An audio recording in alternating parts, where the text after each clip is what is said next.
मित्रों नमस्कार। Political idea के आज के इस अंक में आप सभी दर्शकों का बहुत बहुत स्वागत है। आज हम बात करेंगे राहुल गांधी के इन दिनों दिए जा रहे बयानों पर।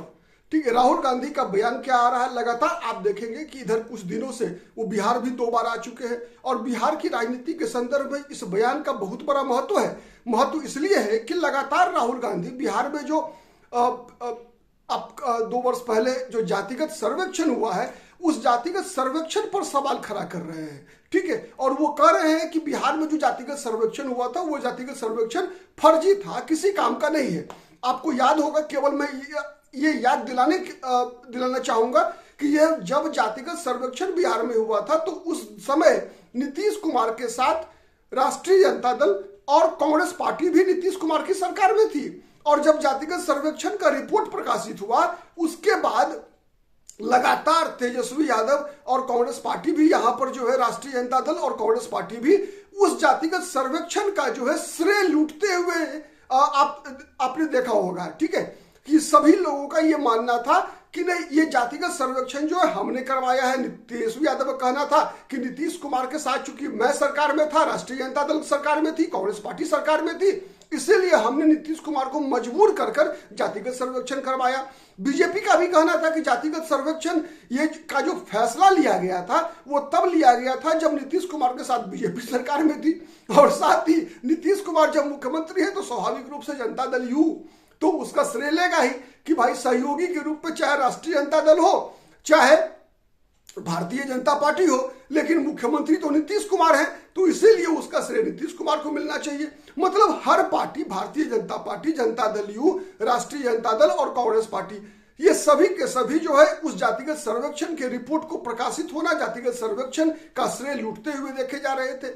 इधर क्या हुआ कि इधर के दिनों में कुछ दिन पहले आपने देखा होगा तेलंगाना में एक जातिगत सर्वेक्षण का रिपोर्ट जो है वो प्रकाशित हुआ और वो एक तरह से तेलंगाना की सरकार ने किया। अब उसी को आधार बनाकर राहुल गांधी इस जातिगत सर्वेक्षण को जो बिहार में हुआ था उसको फर्जी बताने पर तुले हुए हैं। राहुल गांधी पता है आपको सेल्फ गोल करने में माहिर है। इस जो जातिगत सर्वेक्षण है बिहार में उसके जो रिपोर्ट प्रकाश उसको फर्जी बताकर राहुल गांधी किसे फर्जी 420 साबित करना चाहते हैं। तो तेजस्वी यादव को, अपनी पार्टी के मंत्रियों को जो उस नीतीश कुमार की सरकार में मंत्री थे। ठीक है, तो ये सेल्फ गोल करने वाली बात जो है ये तो केवल राहुल गांधी से ही सीखी जा सकती है, लेकिन इससे बड़ी है, इससे दूर तक जा रही है।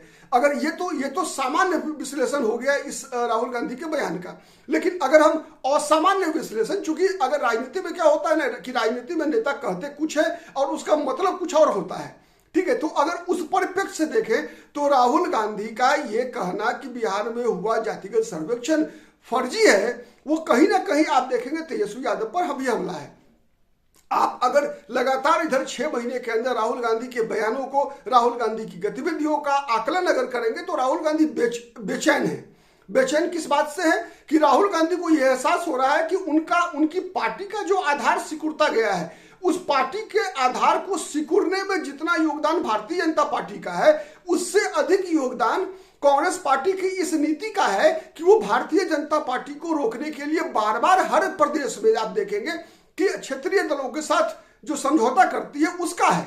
ठीक है, क्योंकि कांग्रेस का जो वोट बैंक है वो वोट बैंक कहां शिफ्ट हो रहा है, वो वोट बैंक अगर majority of the vote bank कहेंगे तो वो शिफ्ट तो होता है क्षेत्रीय दलों में। बिहार में राष्ट्रीय जनता दल, उत्तर प्रदेश में मुलायम सिंह यादव की पार्टी, समाजवादी पार्टी, अब अखिलेश यादव की पार्टी है।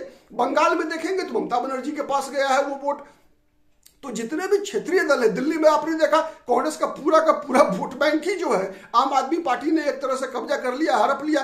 कांग्रेस तो लगातार 3 चुनाव से डबल डिजिट में नहीं आई है और 3 चुनाव से विधानसभा में उसका खाता तक नहीं खुला है।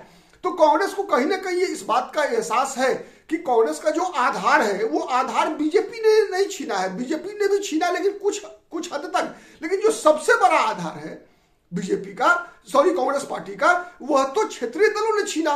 जैसे अगर हम बात करें राष्ट्रीय स्तर पर भी या बिहार के स्तर केंद्रित विश्लेषण में भी, तो कांग्रेस का आधार वोट क्या रहा था? मुसलमान का था, दलित का था और सवर्ण का था, अगर बिहार के परिप्रेक्ष्य में देखें तो। ठीक है, तो बिहार में सवर्णों का वोट बैंक आप कह सकते हैं कि एनडीए के साथ है, बीजेपी और जदयू के साथ है। लेकिन जो दलित और मुस्लिम वोटर्स हैं, हाँ ठीक है, दलितों में भी कुछ हिस्सा, कुछ वर्ग ऐसे हैं जो कि बीजेपी के साथ गई है, लेकिन मुसलमानों जो सबसे बड़ी आबादी है, अगर किसी एक वोट बैंक के रूप में अगर सबसे बड़ी संख्या अगर किसी समुदाय की है तो वो मुस्लिम वोट बैंक है। और उस मुसलमानों का कंप्लीट वोट बैंक जो है, आपने देखा है इधर लगातार कई चुनाव के दौरान कि वो वोट बढ़ता नहीं है। बंगाल में जब वोट होता चुनाव होता है तो वहां एक मुश्त वोट जो है वो ममता बनर्जी की पार्टी को मिलता है, उत्तर प्रदेश में समाजवादी पार्टी को मिलता है, बिहार में मोटे तौर पे राष्ट्रीय जनता दल से थोड़ा एक तरह से बिखराव हो रहा है मुसलमानों का, लेकिन फिर भी majority of the voters are still with the Rashtriya Janata दल। ठीक है, उसी तरीके से आप दक्षिण भारत में चले जाएंगे, दक्षिण भारत में जहां पर कांग्रेस मजबूत है, कर्नाटक में तो मुसलमान उसके साथ हैं। लेकिन अगर तमिलनाडु में मान लीजिए कल अकेले कांग्रेस अपने बलबूते पर चुनाव लड़ने का फैसला करे तो क्या मुसलमान उसे वोट देंगे? नहीं देंगे। क्यों? इसलिए कि वहां पर उनका फर्स्ट चॉइस जो है तमिलनाडु में जो डीएमके है, द्रविड़ मुनेत्र कड़गम, वो उसकी फर्स्ट चॉइस है, चूंकि वहां पर उसे लगता है कि भारतीय जनता पार्टी को कांग्रेस पार्टी नहीं रोक पाएगी, तो स्वाभाविक है। तो इसीलिए कांग्रेस को इधर के दिनों में ये एहसास हो चला है कि राहुल गांधी की लोकप्रियता कम से कम राष्ट्रीय स्तर पर जो है वो मुस्लिम मतदाताओं के बीच बनी है और बढ़ रही है। ठीक है, तो राहुल गांधी उसको इनकैश करना चाहते हैं। दूसरा दलित का वोट बैंक है। आप देखिए लगातार बिहार जो दौरा हुआ है राहुल गांधी का 2-2 बार, उसके पीछे कहीं ना कहीं दलित वोट बैंक पर नजर है। अभी जो 4 दिन पहले पटना आए थे 5 तारीख को, तो 5 तारीख को कहां आए थे? जगलाल चौधरी जो एक दलित नेता रहे हैं, उनकी जयंती के अवसर पर आए थे। उससे पहले जब वो पटना बिहार का दौरा किए थे तो उस दौरा में दशरथ मांझी के जो पुत्र हैं भागीरथ मांझी, जो जनता दल यू में थे, उनको तोड़कर अपनी पार्टी में शामिल कराया था। तो राहुल गांधी का निशाना दलित और मुसलमान वोट बैंक है। अपना प्रदेश अध्यक्ष कांग्रेस पार्टी ने अखिलेश प्रसाद सिंह, एक सवर्ण भूमिहार जाति के व्यक्ति को बनाकर रखा है, जिससे कि वो ये अपेक्षा कर रहे हैं कि अखिलेश प्रसाद सिंह जो है सवर्णों में वोट को तोड़ेंगे और बीजेपी के पक्ष में लेकर आएंगे। कांग्रेस पार्टी का जो विधानसभा में विधायक दल के नेता है वो मुस्लिम वर्ग से हैं। ठीक है, तो उनसे अपेक्षा है। और वैसे भी मुसलमानों के बीच कांग्रेस पार्टी की स्वीकार्यता बिहार में अब बन चुकी है। ठीक है, उतना ही नहीं, कांग्रेस पार्टी पप्पू यादव और कन्हैया कुमार के द्वारा जो है बिहार में जो सेकुलर वोट बैंक है, जिसमें दलित भी है, पिछड़े भी है, कुछ सवर्ण भी है, ठीक है, और साथ साथ कन्हैया कुमार के माध्यम से ही नहीं बल्कि कम्युनिस्ट पार्टियों, पर्टिकुलर सीपीआईएमएल की बात मैं नहीं कर रहा, सीपीआईएमएल तो निश्चित रूप से कांग्रेस के साथ जाने की संभावना कम है, लेकिन सीपीआई और सीपीएम बिहार का जो है वो कहीं ना कहीं कांग्रेस के साथ जाने की जा सकती है, कभी भी जा सकती है। और भले ही वो पार्टी के स्तर पर जाए चाहे न जाए, लेकिन देश भर में आप देखेंगे एक कॉमन चीज क्या है कि जो जितने भी वामपंथी विचारधारा के लोग हैं, चाहे वो जो कम्युनिस्ट आइडियोलॉग हो, चाहे कम्युनिस्ट एक तरह से विचारधारा से प्रभावित जो भी वर्ग है, ठीक है, उसमें कांग्रेस चूंकि उनकी कम्युनिस्टों की अब चुनावी प्रेजेंस, जो इलेक्ट्रल प्रेजेंस होता है वो बहुत ही घट गया, उनकी चुनाव जीतने की क्षमता घट गई है। चाहे वो बंगाल हो, चाहे त्रिपुरा हो, लगभग सभी जगह से वो बाहर हो चुके हैं। पहले बिहार जैसे राज्य में भी, आपकी जानकारी के लिए मैं बताऊं कि 1989 का जब लोकसभा चुनाव हुआ था, जिसे वीपी सिंह प्रधानमंत्री बने थे, उस पार्लियामेंट में 8 सीपीआई के सांसद थे बिहार से।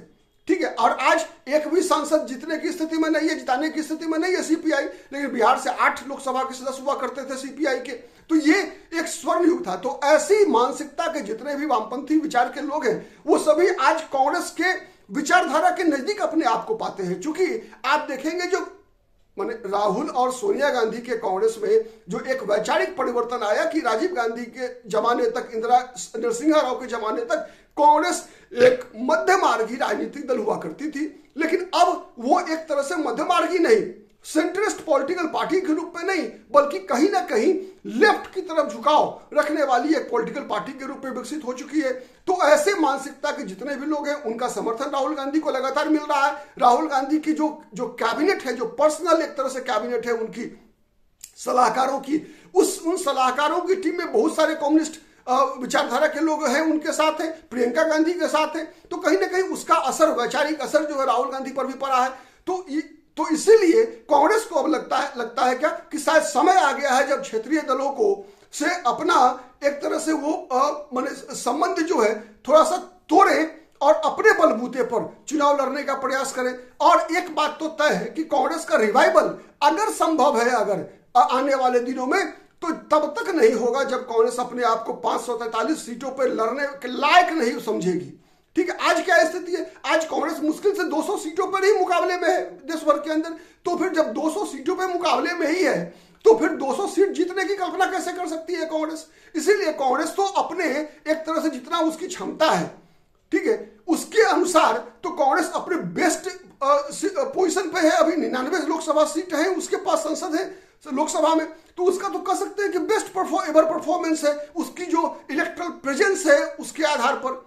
ठीक है, तो ये सबसे बड़ा विषय है। और लेकिन एक बात ध्यान रखने की जरूरत है कि यह भी जो इलेक्ट्रल प्रेजेंस है, वर्तमान में जो 99 सीटें हैं उसमें कहीं ना कहीं कई क्षेत्रीय दलों का योगदान है। लेकिन आने वाले दिनों में कांग्रेस अगर अपने आप को नरेंद्र मोदी के मुकाबले, भारतीय जनता पार्टी के मुकाबले अगर कहीं देखती है, तो कांग्रेस को एक ना एक दिन ऐसा समय आएगा कि जब उसे यह तय कर लेना पड़ेगा कि नहीं, क्षेत्रीय दलों के कंधे पर बंदूक रखकर अब फायर नहीं हो सकता। ठीक है, क्षेत्रीय दलों के सहारे कंधे पर सवार होकर अपनी राजनीतिक मंजिल नहीं पाई जा सकती। इसीलिए जब तक कांग्रेस भले ही एक चुनाव हारे, 2 चुनाव हारे, लेकिन जब तक कांग्रेस पार्टी अपने बलबूते पर चुनाव लड़ने का साहस नहीं दिखाएगी, तब तक कांग्रेस का देश के अंदर दोबारा रिवाइवल असंभव है। धन्यवाद, बहुत बहुत धन्यवाद आपका। शुभ रात्रि, जय हिंद, जय भारत। पॉलिटिकल आइडिया को आप लोगों को अगर ये विश्लेषण पसंद आता है तो निश्चित रूप से हमारे चैनल को लाइक करेंगे, सब्सक्राइब करेंगे, और कमेंट भी आप करने को स्वतंत्र हैं, पक्ष में हो चाहे विपक्ष में हो, क्योंकि किसी भी व्यक्ति की सफलता के लिए उसके आलोचक सबसे महत्वपूर्ण भूमिका निभाते हैं। तो आपकी आलोचना का भी हम स्वागत करेंगे। बहुत बहुत धन्यवाद। जय हिंद, जय भारत।